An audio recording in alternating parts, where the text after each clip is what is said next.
আসসালামু আলাইকুম। রাকিবস মম চ্যানেলে সবাইকে স্বাগত। নতুন আরও একটি ব্লগ ভিডিওতে আমি মুক্তামণি আছি আপনাদের সাথে। আশা করছি যে যেখান থেকে যে অবস্থায় আমার আজকের ভিডিওটি দেখছেন, আল্লাহ তাআলার অশেষ রহমতে সবাই ভালো আছেন, সুস্থ আছেন। দীর্ঘ অনেক সময় গ্যাপের পরে আমি আজকে আবার ভিডিও আপলোড করছি। মনে হচ্ছিল যে ইউটিউব ছেড়ে হয়তো চলেই গিয়েছি, আর ইউটিউবে আর কোনো ভিডিওই ছাড়বো না। আহ, ভিডিও করার যে অনুপ্রেরণা সেটাই চলে গিয়েছিল। আমার মোবাইলটা নষ্ট হয়ে গিয়েছিল, হাত থেকে পড়ে ডিসপ্লে চলে গেছে, যার কারণে আমি এতদিন কোনো ভিডিও করতে পারিনি, আপলোডও করতে পারিনি। তো এখন আবার ঠিক করে আনার পর আবার ভিডিও করছি। যদিও এই ভিডিওটা আমার অনেক দিন আগের করা, ঈদের পরে যখন আমার জায়েরা সবাই চলে গিয়েছিল বেড়াতে, আমি কিন্তু বাসায় ছিলাম, তখনকার ভিডিও এটা।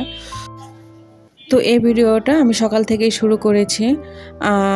আজকে যেহেতু পরিবারের সদস্য সংখ্যা একটু কম আছে, তো এখন একটু পাতলা খিচুড়ি করে নেব। এই খিচুড়িটা সবাই পছন্দ করে না, কিন্তু আমার কাছে বেশ ভালো লাগে, সেই জন্য এখনই করে নিচ্ছি। সবাই যখন আসবে তখন তো আর সবাই পছন্দ করবে না, তখন কিন্তু করা যায় না। তো এখন যেহেতু কম মানুষ, তাই জন্য আমি আজকে এই খিচুড়িটা করে নেব। এটা মিষ্টি কুমড়া আলু দিয়ে করব। যেহেতু এই দুটো সবজি এখন আমার ঘরে আছে, আরও অন্যান্য সবজি থাকলে কিন্তু সেগুলো দিয়েও করা যায়, যেমন ফুলকপি, তারপর ব্রোকলি, তারপর শিম, সেই এগুলো দিয়ে করা যায়। তো মেন উপকরণ কিন্তু মিষ্টি কুমড়া আর আলু, এই দুইটা থাকলেই কিন্তু হয়ে যায় এই খিচুড়িটা। তো আমার কাছে এই খিচুড়িটা এত মজা লাগে, খুব ভীষণই মজা লাগে। আমার মা এটা মাঝে মাঝেই করে, যখন বৃষ্টি হয় তখন কিন্তু মা এই খিচুড়িটা বেশিরভাগ সময় করে থাকে।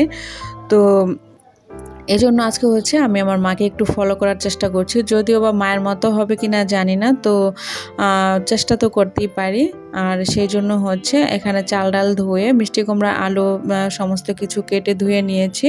আর এখন একটু হাতে সমস্ত মশলা দিয়ে মেখে বসিয়ে দেব। তারপর শেষে একটু পেঁয়াজ বেরেস্তা করে দেব। আর এভাবে করেই কিন্তু এই খিচুড়িটা রান্না করে নেব। আর এই খিচুড়িটা খেতে কিন্তু খুবই টেস্টি হয়। তো এই খিচুড়িটা রান্না করতে এসে আমি কিন্তু খুব বেশি বিপাকে পড়ে গিয়েছিলাম। যেমন যখন শুরুতেই আমি ডাল ঢালতেছিলাম, তখন কিন্তু আমি এর আগে চুলায় একটা পাতিলে গরম পানি বসিয়েছিলাম, যেহেতু গরম পানি অনেক সময় কাজে লাগে সেই জন্য। তো আমি ডালটা ঢেলে হুট করে এসে গরম পানির পাতিলটা ধরে ফেলেছিলাম, আর তখনই আমার হাতে এরকম ছ্যাঁকা লেগে গেছে, একদম পুড়ে গেছে। আর এটা কিন্তু অনেকটা সময় আগেই হয়েছে।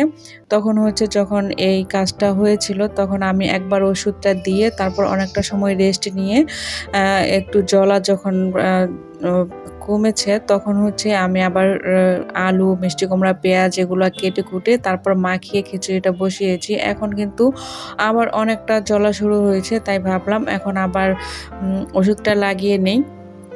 তো সেই জন্য আবার ওষুধটা লাগিয়ে নিচ্ছি, যেহেতু বাসায় কেউ নেই, আমি একাই, মানে কাজে রান্না করার জন্য কিন্তু আমি একাই। আর আমার ছেলেরা, আমার হাজব্যান্ড সবাই এখনও ঘুমোচ্ছে, যেহেতু এখনও 7টাই বাজে নাই ঠিক করে। তো সেই জন্য কাউকে আমি আর ডাকিও নাই। তো ওষুধটা লাগিয়েছি, এটা তো কাজ করতে করতে চলে যাবে, সেই জন্য কিছু কাপড় পেঁচিয়ে বেঁধে নিয়েছি। আর যখনই গরম কিছু নাড়তে আসি, তখনই কিন্তু তাপ লেগে অনেকটা বেশি জ্বলাপোড়া করে। কিছুই করার নাই, একা থাকলে যা হয় আর কি। একা হাতে কাজ করে যারা, তারাই তো বুঝবেন যে একটা মানে সমস্যা হলে তখন কিভাবে সেগুলো ম্যানেজ করতে হয়। আমরা যেহেতু একা কাজ করি না, তাই কিন্তু এগুলো বুঝি না। যখনই কোনো সমস্যায় পড়ি, তখনই অন্য জায়গাকে ডেকে আনি, ওরা করে দেয়। আজকে যেহেতু কেউ নাই, তো নিজের কাজটা নিজেই করতে হচ্ছে। পোড়া হাত নিয়েও কিন্তু সমস্ত কাজগুলো করে নিচ্ছি। ওখানে খিচুড়িটা বসিয়ে তারপর এখানে কিছু প্লেট বাটি ছিল, যেগুলো তোলা, মানে শোকেসে রাখার জন্য নামানো হয়েছিল। গতকালকে মেহমান আসছিল, আর ওগুলোই এখন তুলে রাখবো। রান্না হতে হতে এদিকের কাজগুলো গুছিয়ে নিলে এক সময়তেই কিন্তু ডাবল ডাবল কাজ হয়ে যায়, সেজন্য কিন্তু এভাবেই করে নিচ্ছি। একা হাতে কাজ করলে কিন্তু অনেক কিছু বুঝে তারপর হচ্ছে কাজ করতে হয়, যাতে করে সময় নষ্ট না হয়, এভাবে করেই আর কি। তো আমি যেহেতু খিচুড়িটা হতে অনেকটা সময় লাগবে, তো ভাবলাম এদিক দিয়ে আমি এই কাজগুলো করে নিই, সেজন্য হচ্ছে করে নিচ্ছি। তো আমার হাজব্যান্ড পরে হচ্ছে ঘুম থেকে উঠে আমাকে বলছিল যে তোমার যে হাতটা পুড়ে গেছে আমাকে কেন ডাকো নাই, আর এই যে কাপড়গুলো বেঁধেছে এগুলো একা একা কীভাবে বাঁধলা, আমাকে তো ডাকতে পারতা, আমি বেঁধে দিতাম। তো আমি আসলে কারো ঘুমেরই ডিস্টার্ব করতে চাইনি, তো নিজেরটা নিজেই করে নিয়েছি। খুব কষ্ট হয়েছে কিন্তু আমার এগুলো বাঁধতে, তাও কিন্তু নিজে নিজেই সমস্ত কিছু করে নিয়েছি, কাউকে এক বিন্দুও বসতে দিই নাই। আর যেহেতু ওষুধটা লাগিয়েছিলাম সাথে সাথে, তাই জন্য কিন্তু ঠোসা পড়ে যায় নাই, আর নয়তো কিন্তু ঠোসা পড়ে যেত, অনেকটা বেশি পুড়ে গিয়েছে।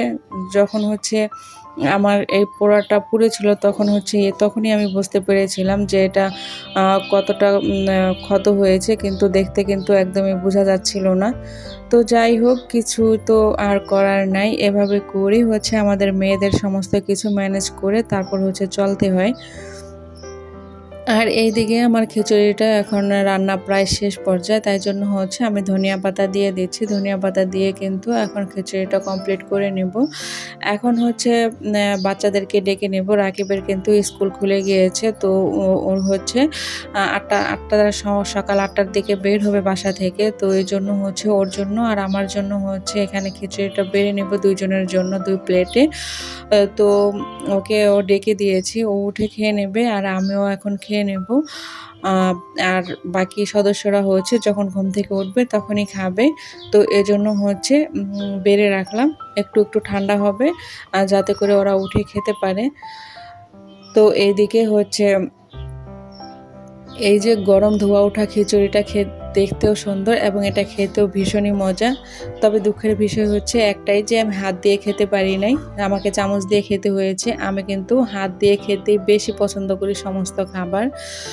তো এদিকে হচ্ছে রাকিব হচ্ছে উঠে তারপর হচ্ছে ও রেডি হয়ে নিয়েছে যাওয়ার জন্য। তো ওকে হচ্ছে টিফিন দিয়ে দেবো, সেজন্য ওর টিফিনটা রেডি করে নিচ্ছি। আর হচ্ছে এখানে কিছু পোলাও আর হচ্ছে গরুর গোশতের তরকারি ছিল, তো দুইটা আমি একসাথে জাল করে তারপর হচ্ছে ওকে টিফিনে দিয়ে দিলাম, সাথে হচ্ছে একটা ডিম পোস্ট করে দিয়েছি। এটা দিয়ে কিন্তু আর হয়ে যাবে, ওর যেহেতু আস্তে আস্তে অনেকটা বেলা হয়ে যাবে। তো এই ভিডিওটা কিন্তু আমার ওই পর্যন্তই ছিল। এরপর কিন্তু এই যে অংশটা দেখছেন এটা কিন্তু গতকালের ভিডিও। গতকাল কিন্তু অনেক বৃষ্টি হয়েছিল।